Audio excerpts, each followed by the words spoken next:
dans sa vie. Il a fui Dieu. Il a fui son appel. Il a fui sa mission. Jonas est mis au défi. Jonas fuira ses responsabilités. Il fuira un choix qui déstabilisera son appel. C'est Jonas. Alors, au lieu de répondre favorablement à Dieu et d'aller vers Ninive, qui est la ville aujourd'hui de Mossoul, en Irak du Nord, près du Tigre, le fleuve. Vous savez, en Irak, il y a le Tigre et l'Euphrate, toute la région de la Mésopotamie. Donc, Mossoul, aujourd'hui, c'est Ninive. Ninive, qui était une ville d'environ 250 000 personnes à l'époque.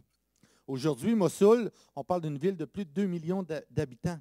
Alors, Ninive, qui en langue sumérien à l'époque, signifiait poisson. Particulier, hein?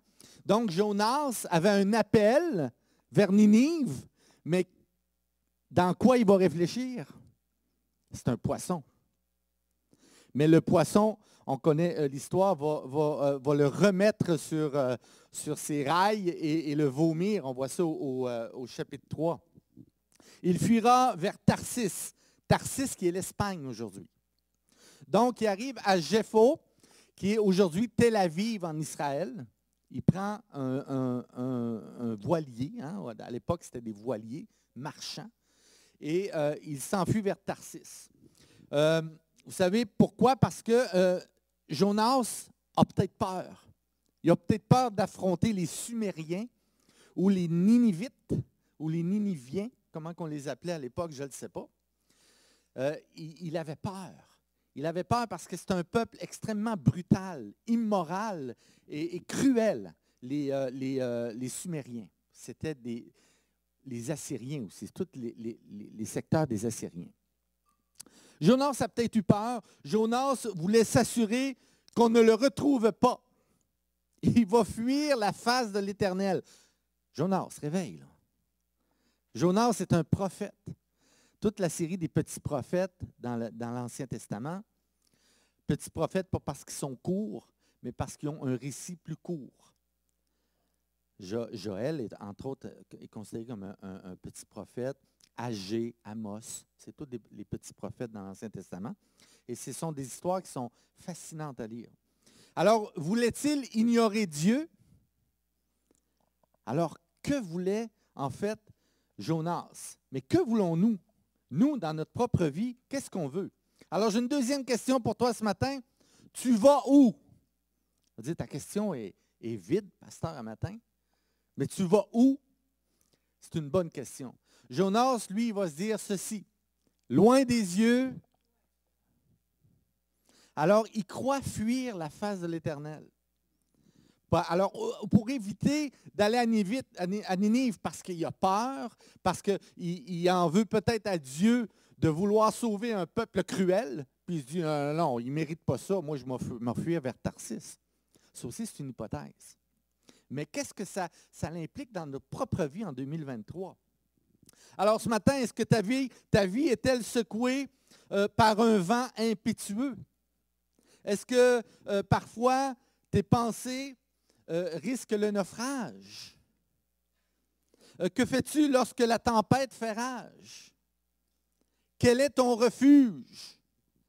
C'est ce que Jonas nous apprend dans ce récit. Ce matin, j'ai une bonne nouvelle pour toi. En fait, j'en ai deux. Et là, tu vas me dire, ouais, j'en ai deux. Retenez-les bien. Tu n'es pas condamné à l'échec. Tu n'es pas condamné à l'échec. Avec Dieu, tu n'es jamais condamné à l'échec. Et le deuxième, c'est que tu as été créé pour bien plus que cela. Alors, les pensées que tu as sur ta vie, qui t'incitent parfois à fuir parce que tu sembles ne pas être à la hauteur, à fuir parce que tu dis, oh, j'y arriverai pas. Non, tu as été créé pour plus que cela. Moi, j'ai connu des gens qui, je ne croyais pas qu'ils étaient capables d'accomplir des choses comme ça. Et ils l'ont accompli. Alors, tu as été créé pour plus que cela. Il y a un appel sur ta vie, exactement comme Jonas. Mais Jonas, qu'est-ce qu'il a fait? Il a fui.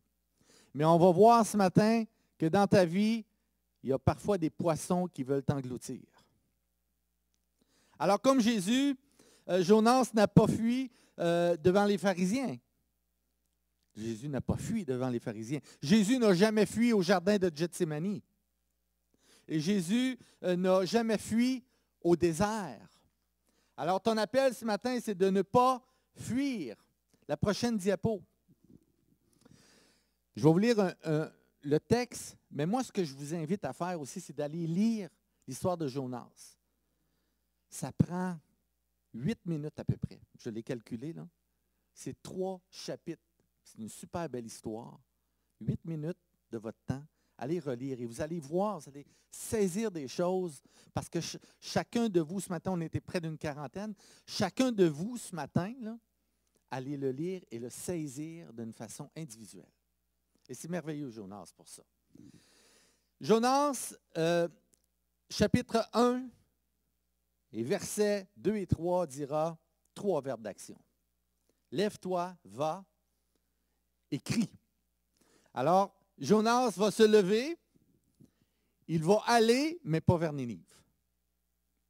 Il va prendre un autre chemin. Et Jonas se leva pour s'enfuir à Tarsis, comme je le disais tantôt, vers l'Espagne, loin de la face de l'Éternel. C'est un prophète. Et lui, il pense qu'il peut fuir loin de la face de l'Éternel. Jonas, wake up! Il descendit à Jaffo et il trouva un navire qui allait vers Tarsis. Il paya le prix. Imagine, il a payé pour fuir la face de l'Éternel. Nous, on paye pour s'approcher de Dieu. Il s'embarqua pour aller avec les passagers vers Tarsis. Donc, c'est un navire marchand, il y avait beaucoup de personnes à bord, loin de la face de l'Éternel. Alors que la tempête fait rage, Jonas, vous allez lire au chapitre 2, non seulement il fuit sur le bateau, mais la tempête fait rage, il va s'en aller dans la cale du bateau. Non seulement il va s'enfuir dans la cale du bateau, il va s'endormir profondément. C'est ce que le texte dit. Allez lire, c'est incroyable. Alors, il dort profondément. Lui, il pense que Dieu ne me voit pas. Je suis dans la cale du bateau. J'ai fui. Même si la tempête, le bateau est secoué de tout bord, de tout côté, même si j'ai fui, Dieu ne me voit pas, je suis sûr. Mauvaise réponse, Jonas. Mauvaise réponse. Alors, Jonas va fuir à cause de quoi? Peut-être la peur. Peut-être. C'est une hypothèse. On n'est pas dans son cœur, mais le texte peut nous dire des choses.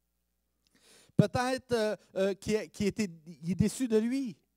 Jonas vit de la culpabilité parce qu'un coup sur le bateau, tu ne peux pas revirer de bord. Là. C'est parti. Peut-être qu'il est démotivé parce que Dieu a dit, va vers Ninive. Va proclamer la parole là-bas. C'est un peuple immoral, c'est un peuple. Puis lui, Jonas, il connaît le peuple là-bas. Il dit, non, je ne veux pas aller. Qu'est-ce que ça va donner de sauver 250 000 personnes? Imaginez, si je vous dis ce matin, allez proclamer, vous avez la possibilité ce matin de sauver 250 000 personnes. Qu'est-ce que vous faites? On va y aller. Puis j'embarque du monde dans mon char. Pasteur François aussi. Mais voilà ma mise en garde ce matin.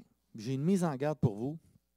Ce n'est pas en s'enfuyant que le problème disparaît. Au contraire, il va s'amplifier. La fuite, bien souvent, amplifie des situations. Vous êtes d'accord avec moi? Quand on fuit des choses, on ne les règle pas tout de suite. Puis des fois, c'est des choses anodines. Puis là, il y a quelques années. Oh, on s'est chicané, mais on ne s'est pas reparlé. Ça fait 10 ans, 12 ans, 13 ans, 14 ans. Pourquoi? Je ne m'en souviens pas. C'est incroyable, hein? On entend ça. Quelque chose, je ne sais pas. Un jour ou l'autre, tu dois revenir et régler. C'est ce que Jonas a appris. Prochaine diapo. Il y a 3 raisons pour prendre la fuite. La première, c'est, j'en ai parlé, la démotivation ou le désintérêt. Si vous voulez vraiment réussir, ne renoncez jamais, peu importe à quel point la situation est difficile. Le deuxième, c'est la peur ou l'inconnu. Vous savez que 99% des choses que nous appréhendons n'arrivent jamais. en 2012, alors que j'ai lancé mon premier album, on a gagné un voyage. Dieu nous a bénis. On a gagné un voyage. En fait, ma conjointe a gagné un voyage. On s'en allait au Mexique une semaine. Wow, c'est merveilleux. Après le lancement de l'album, on avait travaillé fort, on avait investi beaucoup. Et puis là, on gagne un beau voyage d'une valeur assez importante. Là. C'est un secret. Moi, je ne connaissais pas ça à l'époque, là, mais il paraît que ça vaut bien cher. Mais moi, là, je n'ai jamais pris l'avion. Pourquoi? Parce que j'ai peur. J'ai peur. Donc, j'ai 47 ans, je dévoile mon âge ce matin. J'ai 47 ans et puis je n'ai jamais pris l'avion. Et ma conjointe me dit, j'ai gagné un voyage, tu t'en viens avec moi. D'accord. Alors, je ne fuirai pas devant la face de l'Éternel. Je vais y aller avec toi. Alors, quand j'ai pris l'avion, j'ai embarqué dans l'avion et ça a décollé, tout ça. Moi, je suis un amateur de géographie. J'aime beaucoup, beaucoup tout ce qui est topographique et tout ça. Et là je voyais l'avion s'élever, puis je voyais ça, j'ai dit, wow! Toute ma peur s'est estompée. Parce que j'appréhendais des choses. Alors, ce que nous appréhendons vient tôt ou tard nous rechercher, mais d'une façon positive. Regardez Jonas. Il appréhendait des choses. Mais quelque part, le poisson dans lequel il a vécu je dirais, une renaissance, carrément, est venu changer sa perception des choses. Et c'est ce que Dieu nous amène ce matin à changer notre perception des choses. Et la troisième raison, c'est le détachement. Ce n'est pas en repoussant les situations qu'elles disparaissent, bien au contraire, j'en parlais tantôt, elles s'amplifient. Alors, on va parler du pardon tantôt. Les 3 erreurs, Jonas a fait 3 erreurs. Ces 3 erreurs-là sont souvent les nôtres. Dans notre vie, c'est souvent les nôtres. La première, c'est faire un mauvais choix et prendre une autre direction. Moi, ça m'est déjà arrivé. Pas vous autres, je comprends. Moi, oui. Le deuxième élément, deuxième erreur que Jonas a fait, qui est bien souvent la nôtre, c'est croire que je peux m'en sortir seul. Le troisième élément, troisième erreur de Jonas, qui est bien souvent la nôtre également, c'est de me détourner de mon Sauveur. Croire qu'on est loin de la face de l'Éternel, ou encore dire « Ah, là, ça va mal, on va se mettre à genoux. » Non, c'est pas comme ça qu'un bon chrétien ne devrait pas, un chrétien ne devrait pas agir ainsi. Un chrétien devrait dire « Ça va bien, ça va mal, ça va neutre, je me mets à genoux. » Prochaine diapo. L'Éternel fit venir un grand poisson pour engloutir Jonas. Et Jonas fut dans le ventre du poisson 3 jours et 3 nuits. 3 jours, 3 nuits. Exactement comme dans Matthieu 12, 40. Jésus a dit, vous n'aurez pas plus de miracles que celui de Jonas. Lorsque le Fils de l'homme, vous allez 3 jours et 3 nuits ressuscitera. La renaissance. La renaissance de sa pensée. Et souvent, dans les épreuves, dans des situations comme ça où un poisson nous engloutit, c'est là qu'on perd la notion des choses. On est brouillé, on va le voir tout à l'heure. Et comment, je vais vous donner des outils, mais comment en sortir de ça? Alors, je te pose la question ce matin, quel est ton poisson qui parfois va t'engloutir, toi? Est-ce que ton poisson est un événement de la vie? Il y a 2 semaines, j'ai connu quelqu'un, un couple, qui a été inondé dans son sous-sol. Est-ce qu'ils ont fui? Non. Pasteur François était ici pour prêcher la parole et sa conjointe pour louer le Seigneur le dimanche d'après. Est-ce que c'est un événement de la vie qui va te faire fuir loin de la face de l'Éternel? Est-ce que c'est une relation toxique? En 2023, vous savez, le relationnel est un fléau dans notre société. Est-ce que c'est une discorde déplaisante? Parce que, j'aime pas ce que tu m'as dit un matin. Puis là, on se croise les doigts. On se croise les bras. Comme Jonas a dit, moi, je ne m'en vais pas à Tarsis. Je ne m'en vais pas à Ninive, je m'en vais à Tarsis. Tu sais, il a comme boudé, hein? Il a comme boudé Dieu. Est-ce que c'est une situation financière difficile dans ta vie qui parfois nous gruge par en dedans? Vous savez de quoi je parle? On a tous vécu quelque chose dans nos vies qui vient nous enlever notre énergie spirituelle ou qui nous bloque cette relation verticale avec Dieu, alors que notre relation horizontale est perturbée. Jésus est le seul hameçon, écoutez bien ceci, là. Jésus est le seul hameçon capable de prendre ton poisson. C'est le seul hameçon, Jésus-Christ, qui va dire, qui va attirer ton poisson, puis qui lui, pouf! Et là, c'est lui qui va venir te délivrer. Jésus délivre. Il va ouvrir tes yeux. Il va te faire récupérer. Il va te permettre de te redonner force et courage. Il te replace en direction de ta cible. Et ta cible, c'est Jésus-Christ. Et Jésus-Christ est accessible. Vous devriez applaudir, là, celle-là. Là. C'est pas François. Tu dois placer Dieu aux premières loges de ton agenda. J'ai été gestionnaire pendant plusieurs années. Croyez-moi qu'un agenda, on suit ça. Il y a plein d'écrits. Mais le premier élément le matin, il s'appelle Dieu dans ton agenda. Prochaine diapo. Mon poisson ne devrait jamais m'empêcher d'atteindre ma cible. J'en ai parlé. Et mon poisson ne devrait jamais m'empêcher de pardonner. Et il y a 4 éléments sur lesquels on doit pardonner. Le premier, c'est à soi-même. C'est le plus difficile. Sinon, Jésus ne nous aurait pas dit, tu aimeras ton prochain comme. Et le comme toi-même, c'est là que ça accroche.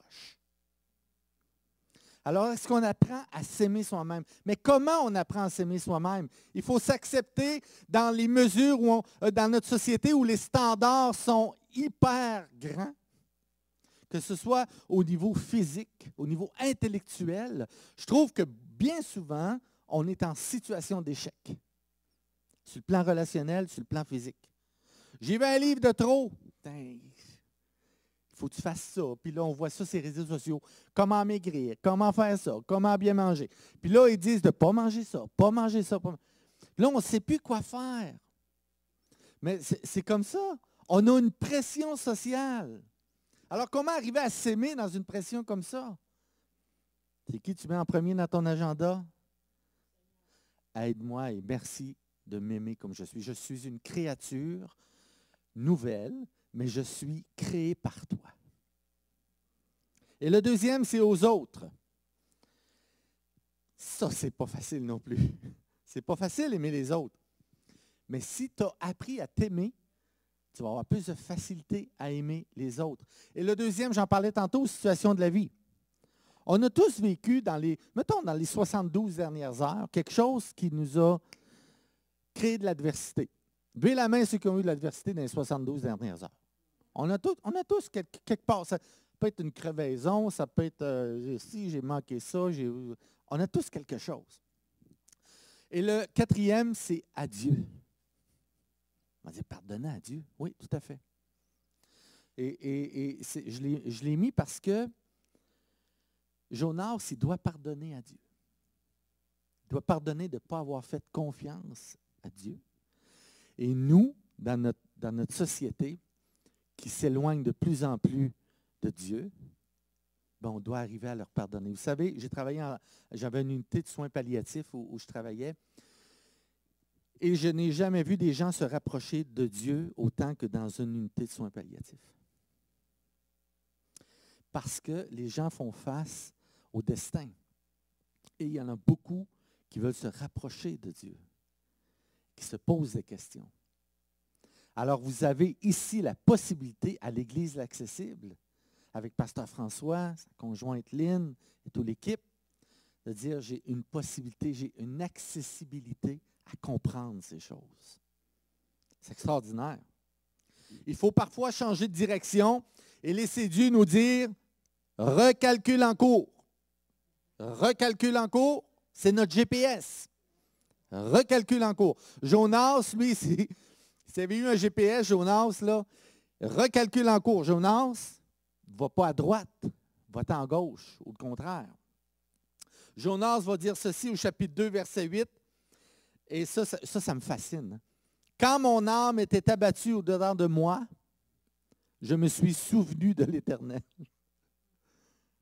Je me suis souvenu de l'Éternel. Il l'avait oublié. Il avait oublié dans l'équation de mettre son Dieu, notre Dieu. Et lisez le chapitre 2, là, la prière de Jonas dans le gros poisson, c'est une prière extraordinaire. Tu m'as délivré, tu es venu à mon secours. Lisez cette prière-là. Lorsqu'un poisson vous engloutit ou qu'un poisson vient mettre de l'ombre sur ta vie, allez lire cette prière. Elle est d'un réconfort extraordinaire. Alors, n'oublie jamais que Jésus dirige ta vie. Il dirige ta vie et malgré les poissons. Il va toujours en avoir. Moi, je ne suis pas ici pour vous dire ce matin, allez plus à la pêche. Hein? Mais des poissons, il va toujours y en avoir dans votre vie. Et je vais vous dire plus loin qu'un poisson, c'est fait pour être mangé et non pour vous faire manger. Ton poisson ne peut rien contre Dieu. Il ne peut rien contre Dieu, ton poisson. C'est impossible. La preuve, c'est que dans l'histoire de Jonas, au chapitre 3, vous allez le lire tout à l'heure avec moi, c'est le poisson, c'est Dieu qui va ordonner au poisson de cracher Jonas. Dieu a parlé au poisson. Donc, c'est la même chose dans votre vie.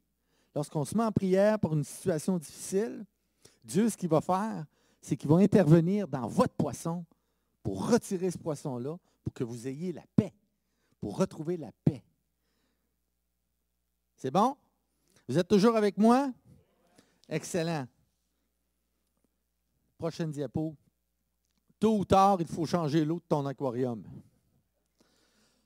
Et c'est très important. Vous savez, Jonas 3 dira, la parole de l'Éternel fut adressée à Jonas une seconde fois. Donc, dans le ventre du poisson, Dieu va s'adresser à Jonas une seconde fois. Il va lui dire quoi? 3 choses. Lève-toi, va et proclame. 3 verbes d'action. Donc, la première fois, lui a dit, lève-toi, va et crie. Qu'est-ce que Jonas fait? Il va en bateau. Il fuit. Mais là, il n'y a plus le choix. Parce que le poisson va rejeter Jonas sur le rivage. Non, rejeter. Écoutez-moi bien, il va le vomir. C'est exactement ce qui est écrit. Le poisson vomit Jonas. Je ne veux plus rien savoir de toi. Il l'a vomi. Pourquoi? Parce que c'est Dieu qui est intervenu dans le poisson. Exactement dans ta vie, lorsqu'un poisson vient te submerger, vient t'engloutir, c'est ton poisson, là, il va se vomir, il va partir. Il ne peut rien contre Dieu. Alors dis à ton voisin ce matin, obéir, c'est pas si pire. Obéir, c'est pas si pire. Même si parfois ton eau est brouillée, les autres personnes ont un regard différent sur toi. Ça, c'est une perception. Parce que nous, on dit, je traverse une mauvaise passe. J'ai une mauvaise passe, j'ai une situation difficile dans ma vie, comme je le nommais tantôt. Et là, tout est brouillé autour de moi. Alors, comment j'arrive à changer l'eau de mon aquarium? Bien, ça te prend, tu ne peux pas t'en sortir seul. Ça te prend quelqu'un à qui tu vas en parler, quelqu'un avec qui tu peux prier, des gens qui vont prier pour toi, et de changer ton regard sur la situation. Les personnes, et souvent, ça peut être relationnel. Hein? Aujourd'hui, j'en parlais, c'est un problème, c'est un fléau, les relations. Et sachez ceci, et c'est très important parce que ça peut changer votre regard sur les choses. Les personnes qui parfois nous irritent sont aussi aimées de Dieu. Vous savez, en Gaspésie, moi je suis un natif de la Gaspésie, et ce n'est pas du brouillard, chez nous c'est de la brume. Le brouillard, c'est de la petite bière, ça. Okay, en bon québécois, là. Ici, le brouillard, c'est l'humidité qui se relève du sol ou c'est facile. Mais quand on arrive, pour ceux qui ont vécu la brume en Gaspésie, là, ou c'est à Côte-Nord, là, je vois il y a des gens à Côte-Nord, la brume, ça vient de la mer. C'est très épais. C'est dense. Et dans notre vie, en Gaspésie, nos situations sont beaucoup plus complexes parce que c'est de la brume. C'est la partie humoristique du message ici. Vous avez le droit de rire. Ici, c'est du brouillard, donc c'est moins dense. Mais sérieusement, ce que je veux vous dire par rapport à cette illustration-là, c'est que nous, en Gaspésie, la brume, c'est vraiment intense, là. Quand ça arrive de la mer, parfois, il faut s'arrêter carrément, là, complètement, parce qu'on ne voit pas à 15 ou 20 pieds en avant. C'est très dense comme ça. Donc, dans notre vie spirituelle, parfois, il peut y avoir de la brume. Le brouillard, ce n'est pas pire. On est capable de le traverser, on a de l'aide, mais la brume, là, il faut que tu t'arrêtes. Ce que Dieu te dit ce matin, c'est ralentis. Dans une situation difficile où un poisson t'engloutit, ralentis. La première chose, c'est ne prends pas de décision trop rapide. La preuve, c'est que Jonas a été 72 heures, 3 jours, dans le poisson, dans le ventre du poisson. Donc, il a eu le temps de réfléchir. Jésus, lui, notre Sauveur, a ressuscité après 3 jours. Ça a permis aux apôtres de réfléchir. Voyez-vous où je veux en venir? Donc, ralentissez dans une situation difficile. Il faut évaluer la situation. Le deuxième, c'est allume tes phares spirituels pour essayer de voir un peu plus clair. En ralentissant, tu allumes tes phares spirituels, tu vas voir un petit peu mieux. Comment allumer ces phares spirituels? Arrête. Va dans ton lieu secret et là, mon Père, dans le lieu secret, va entendre ce que tu as à lui dire. Le quatrième élément, c'est ayez de la vigilance spirituelle. Souvent, il y a des gens qui vont essayer de vous dire « Ouais, mais là, fais ça, fais ça, fais ça, fais ça. » Soyez vigilants. Tous ont bon cœur, mais tous n'ont pas nécessairement les bonnes solutions. Ça va? La brume et le brouillard dans votre vie, c'est toujours passager. C'est passager. Vous allez finir par vous en sortir. Mais pas seul. Il y a un Dieu qui est avec nous. Et j'arrive à la fin du message. Je vais inviter les musiciens. Prochaine diapositive, et c'est la dernière. Je veux vous donner quand même ces éléments-là. L'Éternel parla au poisson, et comme je vous disais tantôt, c'est l'Éternel qui a parlé au poisson. Ce n'est pas Jonas dans son ventre qui dit « Hey, va me rejeter sur le rivage. » Non, non, c'est Dieu qui a parlé au poisson et le poisson vomit Jonas sur la terre. Il l'a vomi. C'est Dieu qui parle au poisson. Dieu intervient dans ta situation ce matin. Il est difficile de vouloir s'en sortir seul, j'en ai parlé. Allez chercher de l'aide, parlez-en.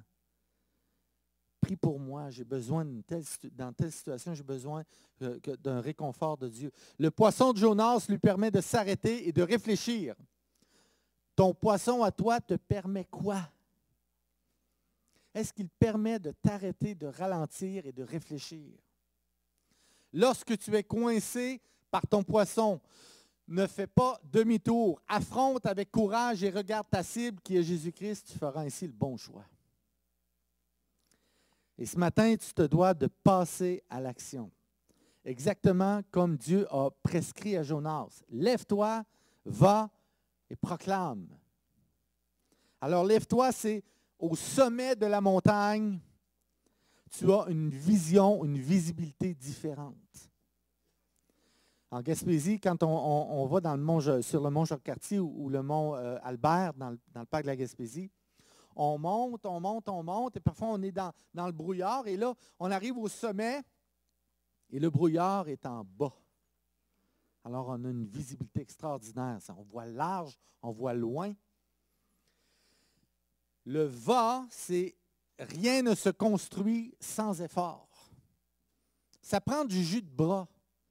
Ici, Pasteur François, Éline et l'équipe construisent quelque chose.